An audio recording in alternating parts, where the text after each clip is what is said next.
우리가 지난 시간에 우리가 배운 내용이 그런 내용이지 않습니까? 우리가 이제 성장하면서 우리가 가지고 있는 기질과 어떤 환경 있는데 여기에서 최적의 성장을 위해서 기질과 환경이 서로 계속 상호작용하면서 나름대로 어떤 그 인생의 공식이 만들어진다고 그랬어요.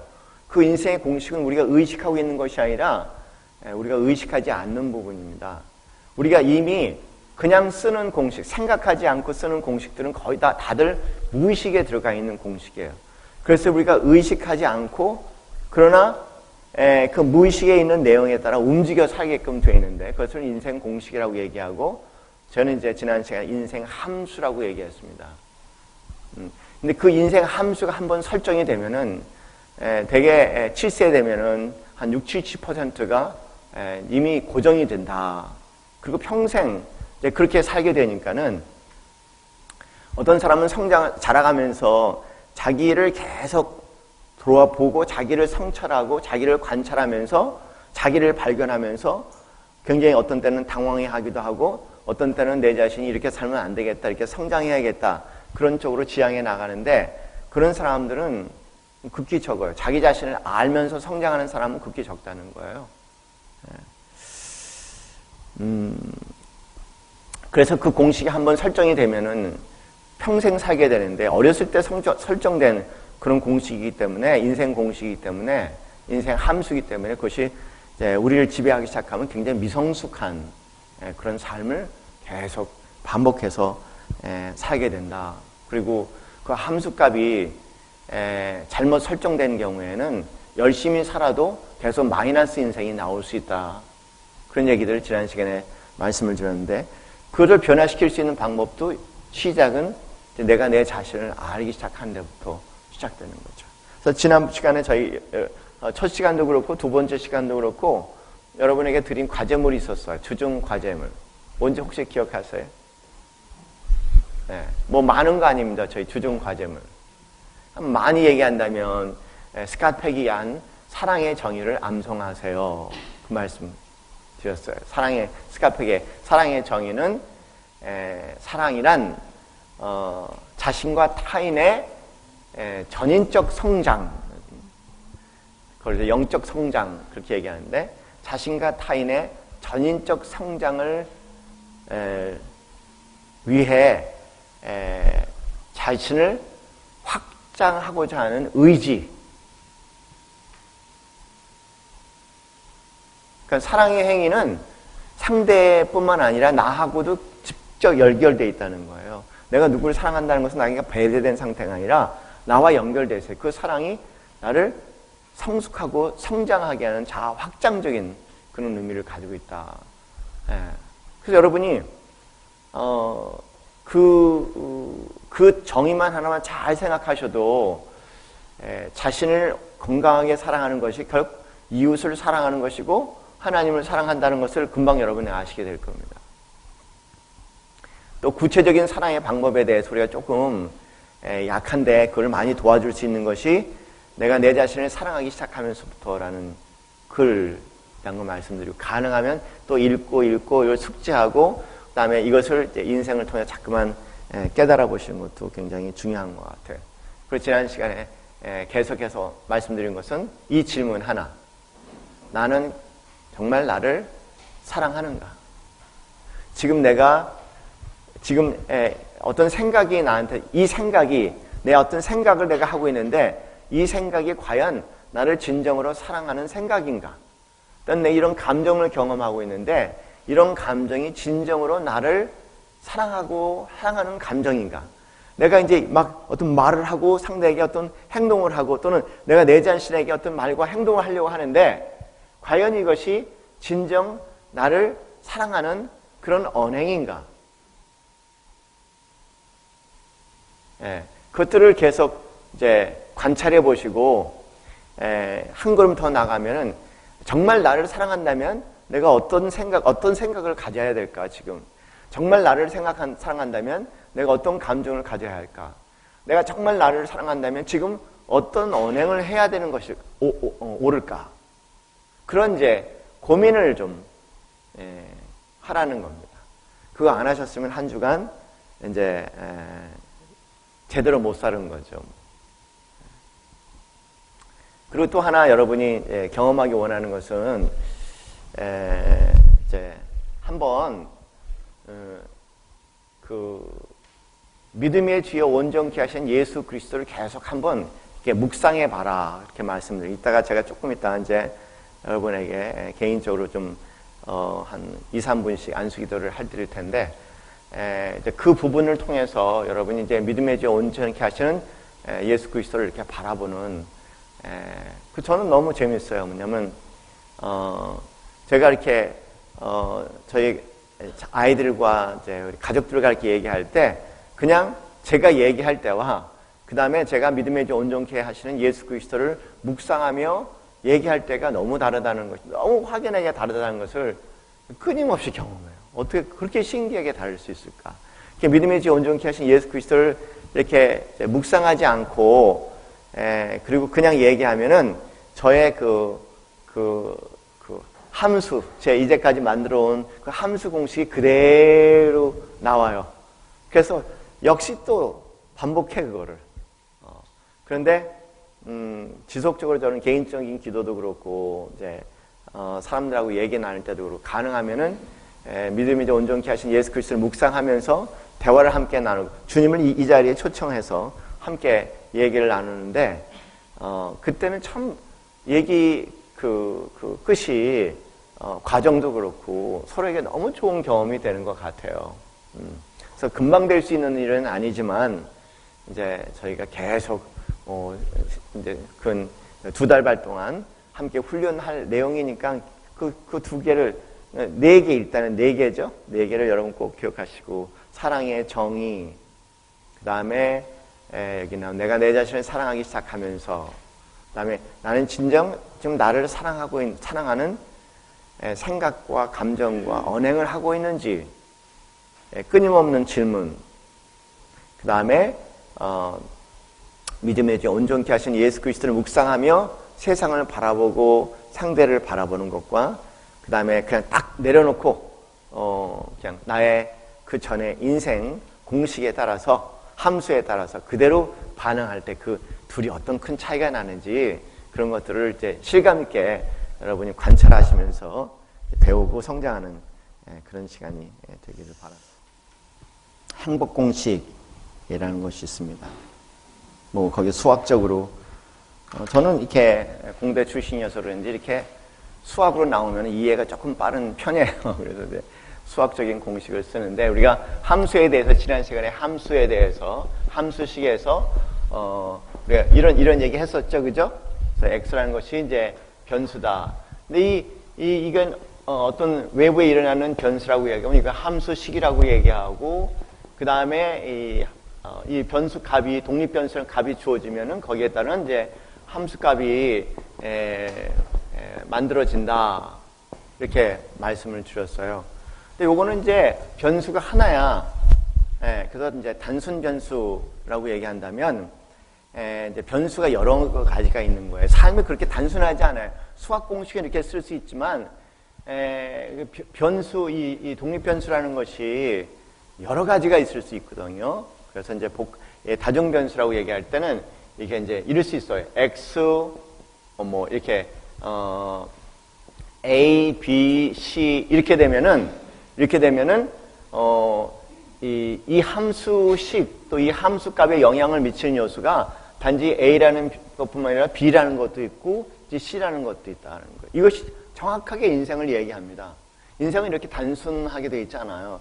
한 사람의 함수값이 정해지는데 여러 가지 요인들이 복합적으로 작동을 이제 하게 되는 거죠. 그래서 지난 시간 우리가 행복 공식 사회과학적으로 거의 아주 정확한 건 아니지만 우리가 따라야 할 만큼 굉장히 근사치에 가까운 행복 공식이 있다 말씀을 드렸습니다. 그래서 4쪽에 다중 변수 함수적 논리와 실제적 삶 그렇게 얘기해서 이제 거기에 이제 그런 이제 공식이 나와 있죠. 여러 가지 변수들이 작동을 한다. 그 중에 이제, 캘리포니아의, 캘리포니아 대학에 소니아 리버머스키라는 분이 행복 공식이라는 것을 만들었다. 여러 사회과학적인 내용들을 이제 오랜 기간에 거쳐서 쌍둥이 연구, 일란성 쌍둥이 연구, 이란성 쌍둥이 연구, 그리고 많은 사람들 긴 시간에 걸쳐서 연구를 하고 또 다른 연구하시는 분들과 함께 공동 작업을 하면서 모든 사람들이 공감할 수 있는 행복 공식을 만들어냈는데 바로 이제 이 행복이라는 얘기는 해피니스라는 것은 행복이라는 것은 세 가지 요소가 있더라. 그래서 이제 그 S, 그다음에 C, 그다음에 VA 뭐 이런 형식으로 행복을 이루는데 세 가지의 변수가 있다고 얘기를 했어요. 그래서 그 세 가지 변수는 바로 뭐냐면 S는 그 생물학적이고 또는 어떻게 보면 유전적인 그런 설정값이라고 그렇게 얘기를 했고요. 그 다음에 C는 환경 또는 조건이라고 얘기했어요. 어떤 환경, 외적인 요인을 얘기하죠. 환경 또는 이제 조건 이렇게 얘기할 수 있겠고, 여기에는 또 일종의 행복에 대한 정의, 어떠한 일이 일어나면 나는 행복할 것이다라고 얘기하는 행복에 대한 주관적인 정의들이 다 여기 지금 포함이 되는. 이런 일이 이루어지면 나는 행복할 거다. 저런 일이 이루어지면 행복할 거다라고 얘기하는 그런 주관적인 행복의 정의도 여기에 이제 포함이 되고, 그리고 여기 마지막에 VA라고 얘기하는 것은 본인이 이제 자발적 활동, 그래서 voluntary activities라고 얘기하죠. 자발적 활동이라고 얘기합니다. 자, 이런 세 가지 요인이 작동을 해서 행복이라는 그런 정서적인 상태를 유발을 시키는데, 이 유전학적인 요소가 차지하는 것이 몇 %라고 말씀드렸어요, 지난 시간에? 50%라고 말씀드렸죠. 제일 큰 부분을 차지해요. 근데 이거는 우리가 어떻게 할 수 있는 부분이 없어. 우리가 어떻게 할 수가 없어요. 그래서 어느 분들은 굉장히 우울질적으로 태어나시는 분이 계세요. 그런 분들은 너무 우울하면은 생물학적인 요소니까 너무 우울해서 견디기 힘들면 이제 생물학적인 것은 생물학적으로 대치를 시키는 게 제일 좋아요. 그러니까 너무 우울하면은 뭐를 먹어라? 약을 먹어라. 나는 여러분들이 이 항우울제를 먹는 거에 대해서 좀 자유했으면 좋겠어요. 하나님께서 이 시대에 우리에게 주신 축복 중에 하나예요. 옛날 어르신들에게 없었던 것들. 옛날 어르신들은 그것만 있으면 그렇게 간절히 바랬던 것. 요새는 너무나 많은 좋은 항우울제, 우울, 불안, 두려움 다 유전적인 요소가 있죠. 상당히 제일 큰 부분을 차지를 해요. 그리고 그 다음에 우리가 이제 대부분 100%라고 생각하는 이런 환경, 이런 조건이 주어지면 행복할 거라고 얘기하는 이 환경이라는 부분이 차지하는 것은 의외로 100%가 아니라 10%밖에 안 된다. 여기에 유명한 이론이 있어요. 그 이론이 뭐냐면 쾌락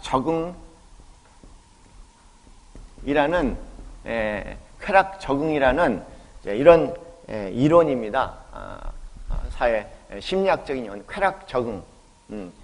쾌락이라는 것은 항상 그래요. 아주 프레시할 때는 정말 쾌락이 되는데 그 프레시한 것을 프레시가 없어지기 시작하면은 더 이상 그것이 행복으로 작동을 안 해요. 여러분 아시잖아. 새삼스럽게 제가 얘기 안 해도 여러분 다 아셔. 그럼 처음 프레시한 여자 만났을 때 어땠습니까? 프레시한 남자 만났을 때 어땠어요? 그 남자. 지금은 프레시가 아니지만, 그래도 프레시 많을 때 가슴이 떨리고 만나고 싶고 이 사람하고 꼭 결혼하고 싶고 그 프레시 하잖아요. 그죠? 그래서 만났잖아요. 그죠? 굉장히 그때 행복했어. 여러분 생각, 이 남자를 만났으니까, 이 여자를 만났으니까 그다음에 그 happy ever after라는 유명한 표현이 이후에는 나는 영원히 행복할 거다. 이 사람 만났어. 그래서 이제 만났더니 어떻게 그 이후에 영원히 행복하십니까? 어떻게 되시는 거예요? 그건 아니에요. 왜냐하면 적응을 해서 그래. 그러면은 다시 한번 행복하고 싶으면요, 또 다른 남자, 또 다른 여자 한번 만나보세요.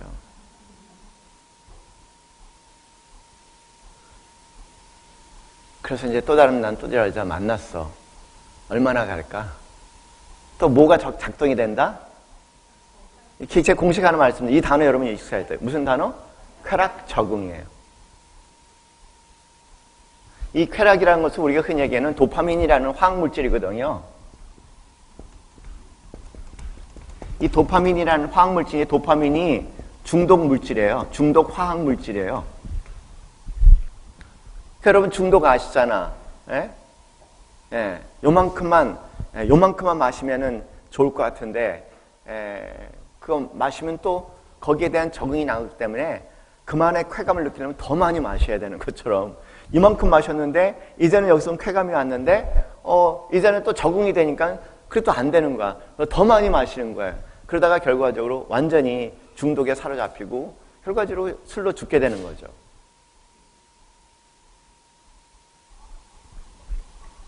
여기에 뭐가 들어가냐면요, 성경에 그대로 그 표현이 맞아요. 여기에 이것에 적용되는 원리가 여러분 성경 말씀 알잖아. 이 말씀. 뭐가 잉태한 즉 뭐가 되고 뭐가 장성한 즉 뭐에 이른다는 거. 다시 한번 얘기해. 이제 여러분 얘기해요. 시작. 욕심이 잉태한 즉 죄를 낳고 죄가 장성한 즉 사망에 이른다. 그 부분이 여기에요. 이것을 100%라고 생각한다면 그 얘기예요. 이것을 100%라고 생각하고 여기에 목숨을 걸고 쫓아가면 정확하게 욕심이 죄를 낳고 죄가 장성한 즉 꼭 사망에 이릅니다.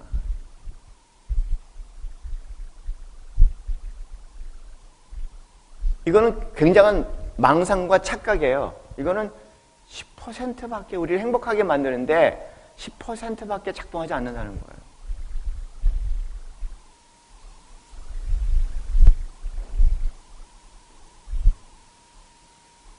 우리 교회가 좀 아담한 사이즈예요. 그래서 우리 교회가 지금보다 한 5배로 커지면 내가 얼마나 행복할까. 5배로 크고 난 다음에 저를 보시면 제 행복 정도가 얼마나 바뀌었나 한번 보시면은 별로 없다는 거 아실 거예요. 행복은 그렇게 되는 게 아니에요. 그러면 대형 교회에 있는 목사님들은 다 행복해갖고 다 만족해갖고 사건을 벌리지 말아야 되잖아요. 그래서 여러분 너무 알잖아요. 그죠? 이미 그 사람들은 교회가 커지고 잘 되고 뭐 이렇게 하면 거기에 나는 다 행복할 거라는 여기에 지금 걸려 있는 거예요. 여기에 100%를 쏘고 있는 거예요, 지금. 근데 한 예를 들어 제가 익숙하기 때문에 예를 들지만 여러분 한번 생각해 보세요. 우리 자식이 그렇게 들어가는 거기에요. 우리 자식이 또 내가 하는 일이 저 같은 경우는 교회가 일이니까 학교 일, 여러분 직장의 일이 어떻게 된다면 그때는 정말 그래요?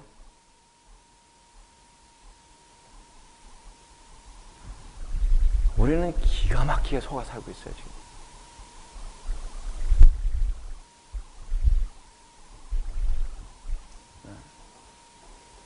도대체 얼마를 들어줘야지 여러분이 행복하시겠습니까? 여기서. 쾌락 적응.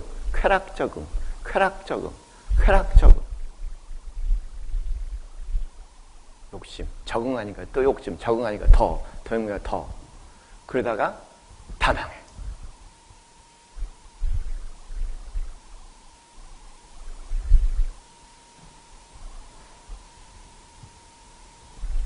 건강하게 자기를 사랑할 줄 모르는 사람들은 다 여기다 목숨을 걸고 가는 사람들. 여기에서 100% 행복이 여기 있다고 생각하시는 거죠.